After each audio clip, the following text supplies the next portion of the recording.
എല്ലാവർക്കും മധുരമുള്ള ഒരു മലയാളം ക്ലാസ്സിലേക്ക് സ്വാഗതം.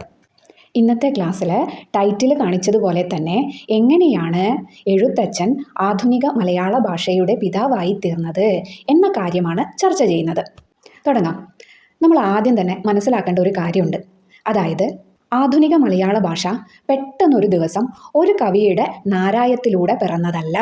നൂറ്റാണ്ടുകളിലൂടെയുള്ള പരിവർത്തനത്തിൻ്റെ ഫലമായാണ് ആധുനിക മലയാള ഭാഷ രൂപം കൊണ്ടത്. അതെപ്പോഴും മനസ്സിലുണ്ടാവണം. ഇനി എങ്ങനെയാണ് ഈ മാറ്റം സംഭവിച്ചെന്ന് നോക്കാം.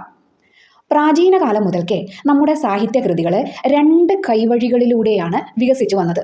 അതേതൊക്കെയാണെന്നറിയോ? ഒന്ന് പാട്ടുസാഹിത്യവും മറ്റേത് മണിപ്രവാള സാഹിത്യവും. പാട്ടുസാഹിത്യം എന്ന് പറയുന്നത് ദ്രമിഡ സംഘാതാക്ഷരങ്ങൾ ഉപയോഗിച്ച് എഴുതിയതും യതുക, മോന, വൃത്തവിശേഷം ഇവയോടു കൂടിയതുമായ കാവ്യരൂപമാണ്. അങ്ങനെയുള്ള ആദ്യത്തെ കാവ്യരൂപമാണ് രാമചരിതം. ദ്രാവിഡാക്ഷരമാലയാണ് പാട്ടിൽ ഉപയോഗിച്ചിരിക്കുന്നത്. 12 സ്വരങ്ങളും 18 വ്യഞ്ജനങ്ങളും ചേർന്ന അക്ഷരമാണ് ദ്രമിഡ സംഘാതാക്ഷരങ്ങൾ. ഈ പാട്ടുപ്രസ്ഥാനത്തിൽ വരുന്ന കൃതികൾ നോക്കാം. രാമചരിതം, തിരുനിഴൽമാല, കണ്ണശകൃതികൾ, കൃഷ്ണഗാഥ, കിളിപ്പാട്ട് തുടങ്ങിയവയൊക്കെയാണ് പാട്ടുപ്രസ്ഥാനത്തിൽ വരുന്നത്. ഇനി മറുഭാഗത്ത് എന്താണ്? മണിപ്രവാള പ്രസ്ഥാനമാണ്. ഭാഷാ സംസ്കൃത യോഗവും മണിപ്രവാളം. അതായത് ത്രൈവർണികർ ഉപയോഗിക്കുന്ന ഭാഷാപദങ്ങളും സംസ്കൃത പദങ്ങളും കൂട്ടിച്ചേർത്ത് രചിച്ച കൃതികളാണ് മറുഭാഗത്തുള്ളത്. ആ മണിപ്രവാള ശാഖയിലെ കൃതികളാണ് വൈശികതന്ത്രം, അച്ചീചരിതങ്ങൾ, ചമ്പുക്കൾ, സന്ദേശകാവ്യങ്ങൾ തുടങ്ങിയവ. അപ്പോൾ പ്രാചീന കാലം മുതൽക്കേ നമ്മുടെ സാഹിത്യം കടന്നു വന്ന ആ രണ്ട് കൈവഴികൾ മനസ്സിലായില്ലേ? ഈ രണ്ട് പ്രസ്ഥാനങ്ങളും വിഷയസ്വീകരണത്തിൽ തീർത്തും വ്യത്യസ്തമായിരുന്നു. അതായത് ഭക്തിക്ക് മുൻതൂക്കം പാട്ടുപ്രസ്ഥാനം കൊടുക്കുമ്പോൾ മണിപ്രവാളം എന്താണെന്ന് ചെയ്തതെന്നറിയോ? മഹിളാളി മഹാസ്പദമായിരുന്നു. വേശ്യകളുടെയും സുന്ദരികളുടെയും ശരീരവർണ്ണനകൾക്കും രതിക്കുമൊക്കെയാണ് അവർ പ്രാമുഖ്യം നൽകിയത്. ഇത്രയും കാര്യങ്ങൾ മനസ്സിൽ വെക്കുക. എന്നിട്ട് നമുക്ക് പാട്ടുപ്രസ്ഥാനത്തിലേക്ക് തന്നെ വരാം. മലയാള ഭാഷാ രൂപങ്ങൾ ചേർന്ന മലനാട്ട് തമിഴ് കൃതിയായ രാമചരിതത്തിന് ശേഷം 15-ാം നൂറ്റാണ്ടിൽ വന്ന നിരണം കവികൾ എന്നറിയപ്പെടുന്ന കണ്ണശന്മാരാണ് ഭാഷയിൽ ധീരമായ പരീക്ഷണത്തിന് ശ്രമിച്ചത്. അവരെന്താ ചെയ്തതെന്നറിയോ? അതുവരെ ത്രൈവർണികരുടെ കുത്തകയായിരുന്ന മണിപ്രവാള ഭാഷാരീതിയെ നിരണം കവികൾ തങ്ങളുടെ പാട്ടിൽ കൂട്ടിക്കലർത്തി. അങ്ങനെ ഒരു നവീന ഭാഷ അവതരിപ്പിച്ചു. അതായത് അതുവരെ ദ്രാവിഡ അക്ഷരമാലയല്ലേ അവർ ഉപയോഗിച്ചത്, 30 അക്ഷരങ്ങൾ വരുന്നത്. അതിനോടൊപ്പം സംസ്കൃത അക്ഷരമാലയിലെ അക്ഷരങ്ങളും കൂടി ഉപയോഗിച്ച് അവർ പദങ്ങൾ സൃഷ്ടിച്ചു. ആ പദങ്ങൾ ഏതിലുപയോഗിച്ചു? കാവ്യത്തിൽ ഉപയോഗിച്ചു.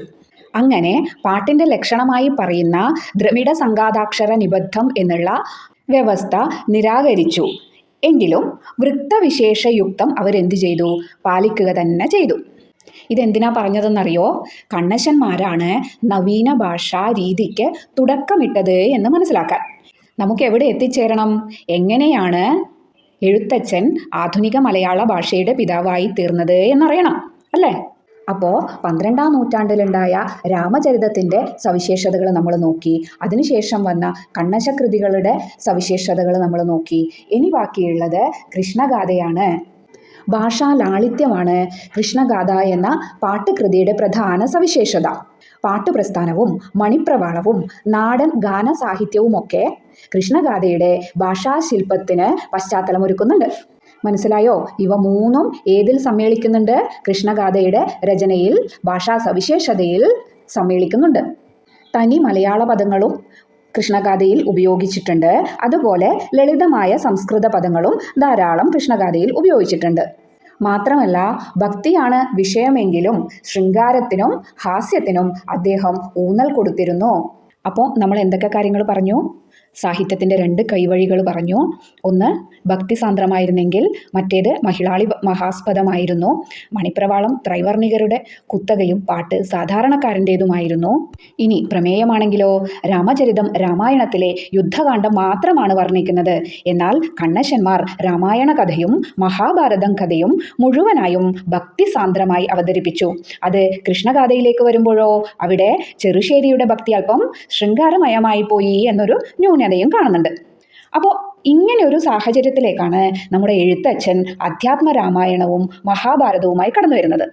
16-ാം നൂറ്റാണ്ടിൽ അധ്യാത്മരാമായണം കിളിപ്പാട്ടുമായി കടന്നു വന്ന എഴുത്തച്ഛനെ കുറിച്ച് പറയുമ്പോൾ അന്നത്തെ സാമൂഹ്യ സാംസ്കാരിക അവസ്ഥകൾ കൂടി നോക്കേണ്ടതുണ്ട്. ഈ നിരണം കവികളുടെ കാലം മുതൽക്ക് തന്നെ ഏകദേശം 14, 15, 16 നൂറ്റാണ്ടുകളിലൊക്കെ ജാതീയ ചിന്തകളും ഉച്ചനീചത്വ വ്യവസ്ഥിതിയും കൊണ്ട് കലുഷിതമാക്കപ്പെട്ട ഒരു സാമൂഹ്യ സ്ഥിതിയായിരുന്നു ഉണ്ടായിരുന്നത്. ഭോഗാലസ്യത്തിൽ മുഴുകിയ സമ്പന്നവർഗം, അവരുടെ കൃതികളും അങ്ങനെ തന്നെ, മണിപ്രവാള കൃതികൾ. പിന്നെയോ നാടുവാഴികൾ തമ്മിലുള്ള യുദ്ധം, അത് മുതലെടുക്കാൻ വന്ന പോർച്ചുഗീസുകാർ, അങ്ങനെ അരാജകത്വം നിറഞ്ഞ ഒരു സമൂഹത്തിലേക്കാണ് കണ്ണശന്മാരും ചെറുശ്ശേരിയും എഴുത്തച്ഛനുമൊക്കെ ഭക്തിയുടെ വെളിച്ചവുമായി കടന്നു വരുന്നത്. വാൽമീകി രാമായണവും ഭാഗവതവും ഭഗവത്ഗീതയൊക്കെ ആദ്യമായി മലയാളത്തിലേക്ക് വിവർത്തനം ചെയ്തത് കണ്ണശന്മാരാണ്. ഈ കണ്ണശന്മാരുടെ കൃതികൾ നമ്മുടെ എഴുത്തച്ഛനെ വരെ സ്വാധീനിച്ചിട്ടുണ്ട്.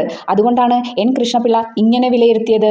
എഴുത്തച്ഛൻ്റെ ഭാരത വിവർത്തനത്തിന് സ്കെച്ചും ഡിസൈനും ഒരുക്കിക്കൊടുത്ത കൃതിയാണ് ശങ്കരപ്പണിക്കരുടെ ഭാരതമാല എന്ന് ആര് വിലയിരുത്തിയിട്ടുണ്ട്?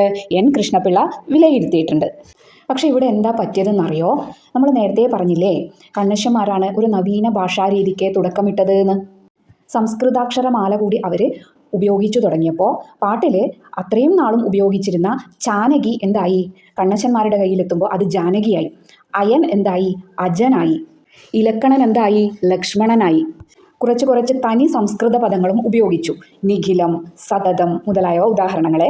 അതുമാത്രമല്ല മലയാള പ്രത്യയം ചേർന്ന സംസ്കൃത പദങ്ങളും ഉപയോഗിച്ചു. അന്ധൻ, ഷൺമുഖൻ. ഇങ്ങനെ പാട്ടുകൃതിയിൽ ഇല്ലാത്ത മാറ്റങ്ങൾ പെട്ടെന്ന് കൊണ്ടുവന്നപ്പോൾ അനുവാചകർക്ക് സ്വീകരിക്കാൻ ബുദ്ധിമുട്ട് വന്നു. എന്നാൽ അത് എഴുത്തച്ഛനിലേക്ക് എത്തുമ്പോഴോ ഇത്തരം വാക്കുകൾ അവർക്ക് പരിചിതമാവുകയും ചെയ്തു.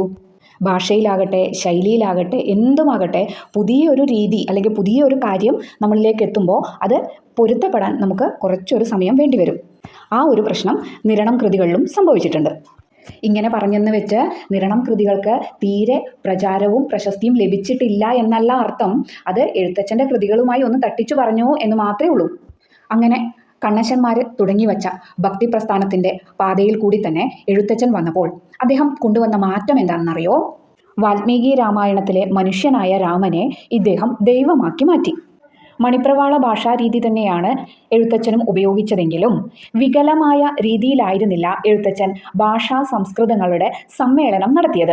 വിഭക്ത്യന്തമായ സംസ്കൃതം കഴിയുന്നത്ര കുറച്ച് സംസ്കൃത പദങ്ങളെ മലയാള പ്രത്യയങ്ങൾ ചേർത്ത് ഭാഷാകവിതയ്ക്ക് അനുയോജ്യമായ ഒരു പ്രഭാവം അദ്ദേഹം ഉണ്ടാക്കിയെടുത്തു. പിന്നെയുള്ള ഒരു കാര്യമാണ് മലയാളത്തിന് അതുവരെ പരിചയമില്ലാതിരുന്ന കിളിപ്പാട്ട് രീതി അവതരിപ്പിച്ചു. നിരണം കവികളിൽ സാമാന്യമായും ചെറുശ്ശേരിയിൽ അപൂർവമായും ആധിപത്യം പുലർത്തിയിരുന്ന തമിഴ് ചുവയെ എഴുത്തച്ഛൻ നിശേഷം നിരാകരിച്ചു. വേദാന്ത ദർശനങ്ങൾ ലളിതമായി ജനങ്ങളിലേക്ക് എത്തിച്ചു. വിഷയത്തിൻ്റെ കാര്യം നോക്കിയാൽ രാമചരിതകാരൻ തൊട്ടുവന്ന വിഷയം തന്നെയാണ് എഴുത്തച്ഛനും പിന്തുടർന്നത്. പക്ഷേ കഥകളിൽ സംഭവഗതിയേക്കാൾ പ്രാധാന്യം അവയുടെ അന്തർധാരയായ ഭക്തിക്കും മനോഭാവങ്ങൾക്കും നൽകി. സാൻമാർഗിക നിഷ്ഠയിലൂന്നുന്ന ഒരു സാമൂഹിക വീക്ഷണം അവതരിപ്പിച്ചു. മാത്രമല്ല എഴുത്തച്ഛൻ്റെ കൃതികളിൽ കണ്ട വ്യാകരണപരമായ പ്രത്യേകതകൾ വ്യാപകമായ അംഗീകാരം നേടി. ഒരു ചെറിയ ഉദാഹരണം പറഞ്ഞാൽ കൃഷ്ണഗാഥയിൽ പ്രയോഗിച്ച വന്നു തായി, പോയി തായി എന്നീ രൂപങ്ങൾ എഴുത്തച്ഛൻ്റെ കൃതികളിലേക്ക് എത്തുമ്പോൾ വന്നു പോയി എന്നായി. അത് അംഗീകരിക്കപ്പെട്ടു. ചുരുക്കി പറഞ്ഞാൽ എഴുത്തച്ഛൻ ഒരു നവീന ശൈലി ഭാഷാകാവ്യരചനയ്ക്ക് സ്വീകരിക്കുകയായിരുന്നില്ല, മറിച്ച് അത്തരം ഒരു ശൈലിക്ക് ശരിയായ അടിത്തറ ഭാഷയിൽ പണിയുകയായിരുന്നു. ഇതോടൊപ്പം ഭക്തിയും വേദാന്ത സാരങ്ങളും കൂടി ചേർന്നപ്പോൾ എഴുത്തച്ഛൻ്റെ ഭാഷാശൈലിക്ക് സാഹിത്യ ലോകത്ത് തന്നെ ആദരവ് ലഭിച്ചു. അങ്ങനെ ഒരു ആദരവ് ലഭിച്ചതിൽ പിന്നെ കേരളത്തിലെ പല ഭവനങ്ങളിലും എന്ത് ചെയ്യാൻ തുടങ്ങിയെന്നറിയോ? രാമായണം പാരായണം ചെയ്യാൻ തുടങ്ങി. പല സദസ്സുകളിലും രാമായണം കിളിപ്പാട്ട് വായിക്കുകയും വ്യാഖ്യാനിക്കുകയും ചെയ്യാൻ തുടങ്ങി. അങ്ങനെ ആ ഭാഷ പതുക്കെ പതുക്കെ സാമാന്യ വ്യവഹാര തലത്തിലും സ്വാധീനത ചെലുത്തി. മാത്രമല്ല രാമായണം തെറ്റാതെ വായിച്ചാൽ അവർ മലയാളം വിദ്വാനായി എന്ന തലത്തിൽ വരെ അക്കാലത്ത് എത്തിപ്പെട്ടിട്ടുണ്ടായിരുന്നു. ഇത്രയും പ്രചാരം നമ്മുടെ കണ്ണശന്മാരുടെ കൃതികൾക്ക് ലഭിച്ചിട്ടുണ്ടായിരുന്നില്ല കേട്ടോ. പതിയെ പതിയെ പള്ളിക്കൂടങ്ങളിലും രാമായണം പഠിപ്പിക്കാൻ തുടങ്ങിയതോടുകൂടി ആ ഭാഷ ആശാന്മാരുടെ വ്യവഹാര ഭാഷയിൽ കടന്നുകൂടി. അതുവഴി ആർക്ക് ലഭിച്ചു? ശിഷ്യന്മാർക്കും ലഭിച്ചു. അങ്ങനെ വിദ്യാഭ്യാസം ലഭിച്ചവർക്കെല്ലാം ഒരു പുതിയ ശൈലി കൂടി കരഗതമായി. അത് മാന്യതയുടെ മാനദണ്ഡമായി സമുദായത്തിൽ അംഗീകാരവും നേടി. ഭാഷാ നവീകരണം തുടങ്ങിവച്ചത് കണ്ണശന്മാരായിരുന്നുവെങ്കിലും ഉത്കൃഷ്ടമായ ആശയങ്ങൾ പ്രൗഢമായ ഭാഷയിൽ അവതരിപ്പിച്ച് സാർവത്രികമായ ഒരു അംഗീകാരം നേടിയെടുക്കാൻ കഴിഞ്ഞത് എഴുത്തച്ഛനായിരുന്നു. സാഹിത്യ ഭാഷയ്ക്കും സംസാര ഭാഷയ്ക്കും തമ്മിലുണ്ടായിരുന്ന അന്തരം കുറച്ചു കൊണ്ടുവരുന്നതിൽ എഴുത്തച്ഛൻ്റെ കിളിപ്പാട്ടുകൾ വലിയ പങ്ക് വഹിച്ചിരുന്നു. അങ്ങനെ ഇക്കാരണങ്ങൾ കൊണ്ടൊക്കെയാണ് എഴുത്തച്ഛനെ എന്ത് വിളിച്ചത്? ആധുനിക മലയാള ഭാഷയുടെ പിതാവ് എന്ന് വിളിച്ചത്. മനസ്സിലായോ എല്ലാവർക്കും? കൃതികളെ പറ്റിയുള്ള ചർച്ചകളിലേക്കോ വിമർശനങ്ങളിലേക്കോ ഒന്നും കടക്കാതെ പുറമേ നിന്നുകൊണ്ട് മാത്രം കാര്യങ്ങൾ പറഞ്ഞു തരികയാണ് ചെയ്തത്. നിങ്ങൾക്ക് എന്ത് അഭിപ്രായം പറയാനുണ്ടെങ്കിലും അത് കമൻറ്റ് ബോക്സിൽ അറിയിക്കുക. നന്ദി.